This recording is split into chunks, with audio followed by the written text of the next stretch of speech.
India का तो नुकसान ही नुकसान है और पूरा लंदन तकरीबन बंद होगा। उसके गोले बरसाए जा रहे हैं, जो न्यूक्लियर बम है वो भी बरसाए जा रहे हैं। न्यूज जैसे पाकिस्तान कोई बनाना रिपब्लिक है, तकरीबन 8 मिलियन अफराद ऐसे हैं, नौजवान ऐसे हैं। करप्शन इस मुल्क का बहुत बड़ा मसला है। तजारत होती है वो 23 बिलियन की है। अमेरिका क्यों चाहेगा, उसके इतने बड़े स्टेक्स हैं यहाँ देखें, तो उनके दरमियान ट्रेड और वीजा पॉलिसी ओपन हो रही है। तो बिस्मिल्लाहिर्रहमानिर्रहीम, अस्सलाम वालेकुम। भारत और पाकिस्तान के दरमियान कशीदगी अपने इंतहा को पहुंच चुकी है। एकतरफा तौर पर जो इक़दाम भारत ने किए हैं, उसके बाद पाकिस्तान ने जिस तरह उसका जवाब दिया है, उसके बाद ऐसा लगता है कि भारत जंग की पूरी तैयारियां कर रहा है। ये जंग क्या धमकी है, जंग की तैयारियां क्या पाकिस्तान को डराना है, या किसी सीरियस कन्फ्लिक्ट में भारत पाकिस्तान के साथ कोई एडवेंचर करना चाहता है, और अगर उसने एडवेंचर किया तो पाकिस्तान का रिस्पांस कैसा होगा, और अगर भारत ने पाकिस्तान पर हमला किया तो उसकी अपने लिए चैलेंजेस जो इंडिया के अंदर है वो क्या होंगे, उसकी इकानमी पर कितना असर पड़ेगा, भारत के अपने हालात कैसे हैं, और फिर इंटरनेशनल प्लेयर्स जिसमें अमेरिका है, चीन है, सऊदी अरब है और यूएई है, जिनके स्टेक्स हैं इंडिया के अंदर, इस खित्ते के अंदर और पाकिस्तान के अंदर, उनका किरदार क्या होगा, उनका रद्द अमल क्या होगा, और पस पर्दा वो क्या इस वक्त कर रहे हैं, इस पर हम बात करेंगे। इंडियंस जो यूके में रहते हैं उन्होंने पाकिस्तान हाई कमीशन के बाद लंदन में एक मुजाहरा किया है। इसी तरह पाकिस्तान के लोगों ने एक काउंटर मुजाहरा किया है जो पाकिस्तानी यहाँ रहते हैं, और फिर इंडियन हाई कमीशन के बाहर एक मुजाहरे का एहतमाम किया गया है। पाकिस्तान की दीगर एम्बेसीज के बाहर इंडियन मोर लाइकली मुजाहरे करेंगे आने वाले दिनों में, अगर ये चीज़ एस्कुलेट होती है, और पाकिस्तानियों ने भी इसी तरह मुजाहरों का एहतमाम किया हुआ है, और इन मुजाहरों की तफसीलात क्या हैं वो भी मैं आपके साथ शेयर करूंगा। सबसे पहले आते हैं इंडिया को जंग की सूरत में कौन कौन से चैलेंजेस दरपेश होंगे। सबसे पहले इंडिया की अपनी पोजीशन को ज़रा देख लेते हैं। टोटल आबादी तकरीबन 1.4 मिलियन यानी 1.5 अरब के करीब है, और निसफ आबादी उन नौजवानों की है जिनकी उम्रें तकरीबन 30 साल के करीब है। तकरीबन 8 मिलियन अफराद ऐसे हैं, नौजवान ऐसे हैं जो सालाना रोज़गार की उम्र को पहुंच रहे हैं। करप्शन इस मुल्क का बहुत बड़ा मसला है। महकमाना तौर पर पुलिस हो, दिगर महकमे हों, उसमें इसी तरह है जिस तरह हमारे पाकिस्तान में भी बहुत ज़्यादा करप्शन है। सेहत के मामलात हैं, रोज़गार है, रूरल एरिया की तरक्की का बहुत बड़ा इंडिया को इस वक्त चैलेंज है। लिटरेसी रेट बज़ाहिर इंडिया के जो इंडेक्स हैं वो बताते हैं कि यहाँ लिटरेसी रेट 75% है, लेकिन हकीकत यह है कि बहुत सारे लोग लिटरेसी यानी तालीम याफ्ता होने के बावजूद उनकी क्वालिटी एजुकेशन का मसला भी है, और साथ में वो रोज़गार के काबिल भी नहीं। अभी मैं एक आपको और सुनारियो देता हूँ।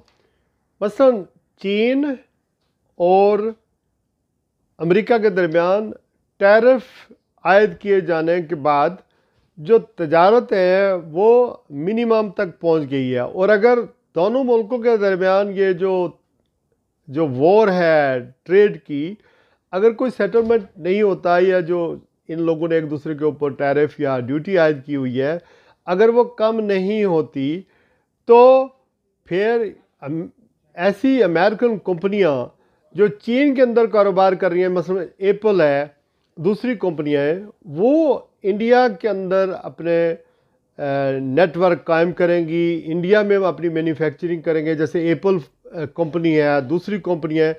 इस वक्त चीन और अमेरिका के दरमियान जो एक्सपोर्ट चीज़ें हो रही हैं वो तकरीबन 600 बिलियन US डॉलर की होती हैं। अगर 10% या 20% भी वो कंपनियां अपना तजारत इंडिया के साथ करेंगी तो इंडिया को तो बहुत ही ज़्यादा फ़ायदा होने वाला है, और अगर वो जंग में जाता है तो इनके लिए डिस्ट्रैक्शन ज़्यादा होगी। अगर फिर अगर इंडिया और अमेरिका के दरमियान तजारत की बात करें तो ये 129 मिलियन 129 बिलियन यूएस डॉलर की ट्रेड होती है, तजारत होती है। तो जंग की सूरत में तो वो भी मिनिमम हो सकती है। फिर इंडिया और चीन के दरमियान जो तजारत हो रही है वो 127 बिलियन यूएस डॉलर है। अच्छा, उसके बाद इंडिया और सऊदी अरब के दरमियान जो तजारत हो रही है वो तकरीबन 40 बिलियन यूएस डॉलर है। यूएई और इंडिया के दरमियान जो तजारत हो रही है वो 85 बिलियन के करीब तजारत हो रही है। अगर अभी पाकिस्तान की बात करें तो पाकिस्तान और यूएस के दरमियान तकरीबन 7 बिलियन डॉलर की ट्रेड होती है। पाकिस्तान और चीन के दरमियान जो ट्रेड होता है या तजारत होती है वो 23 बिलियन की है।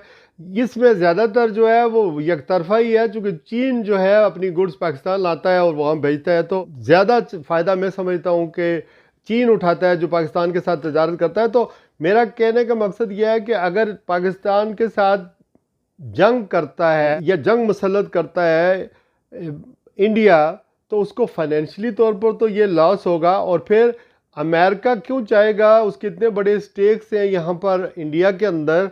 फिर सऊदी अरब क्यों चाहेगा, उनकी इतनी बड़ी इन्वेस्टमेंट यहाँ पर, उन्होंने ऑयल रिफाइनरी के ऊपर बहुत बड़ी इन्वेस्टमेंट की है, यूएई वाले कर रहे हैं। चीन अपने लोगों को वीज़े दे रहा है, इंडियन को वीज़ा दे रहा है, और अमेरिका ने इंडिया ने भी वीज़े दिए हैं कि आप आएँ और यहाँ पर अपना कारोबार करें, आप अमेरिका की तरफ ना देखें। तो उनके दरमियान ट्रेड और वीज़ा पॉलिसी ओपन हो रही है। तो इसमें इंडिया का तो नुकसान ही नुकसान है अगर वो जंग में जाता है। तो मेरा तज्जिया ये इंडिया की इंटरनल पोजीशन को देखते हुए और इंडिया की फाइनेंशियल सिचुएशन को देखते हुए, उसके चैलेंजेस को देखते हुए, मेरा तजिया यही है कि इंडिया जंग अफोर्ड नहीं करेगा और इंडिया और पाकिस्तान के दरमियान कोई बड़े पैमाने पर कोई जंग होने वाली नहीं है। ये सर डराने, धमकाने और सियासत करने की बातें। आखिरी बात, जो इंडियन ने पाकिस्तान हाई कमीशन लंदन के बाहर एक मुजाहरा किया है, और वो मुजाहरा बहरहाल उसमें कुछ उन्होंने हरकत ऐसी की हैं। मैं यहाँ 34 साल से हूँ, हम हमेशा इंडियन हाई कमीशन के बाहर मुजाहरे करते हैं। पाकिस्तान के हक़ में हमने कई मुजाहरे किए हैं, जब कारगिल महाज हुआ, कश्मीर के मुजाहरे करते हैं। मुजाहरा पुरअमन हो, पुलिस यहाँ प्रोटेक्शन देती है, किसी किस्म की कोई प्रॉब्लम नहीं होती। अगर काउंटर मुजाहरे होते हैं तो ज़ाहिर है पुलिस इसकी इजाज़त नहीं देती, उसमें लड़ाइयाँ होती हैं। तो कोशिश यही करनी चाहिए जब आप मुजाहरे में जाएँ तो पुरअमन रहें, और काउंटर मुजाहरे ना हों तो सिचुएशन जो है वो ख़राब नहीं होती।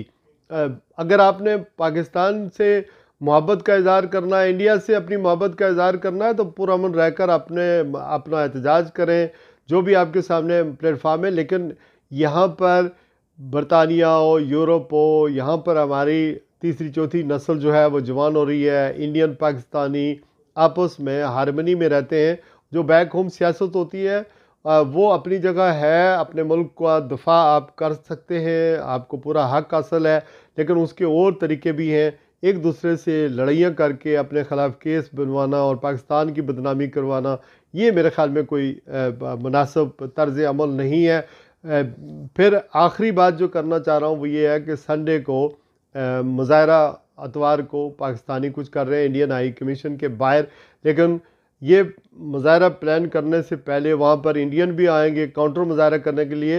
लेकिन सबसे बड़ी खबर यह है कि लंदन में 26 माइल की जो सालाना मैराथन है वो संडे वाले रोज़ प्लान है, और पूरा लंदन तकरीबन बंद होगा। तो ये मुज़ाहरा संडे को करने के बजाय मंडे कर लेते या पहले प्लान करते, तो ये सोच लेते कि उस दिन कौन सा बड़ा इवेंट होने जा रहा है। तो इस पर हमें तवज्जो देनी चाहिए। अपना ख्याल रखिएगा। जंग किसी मसले का हल नहीं है।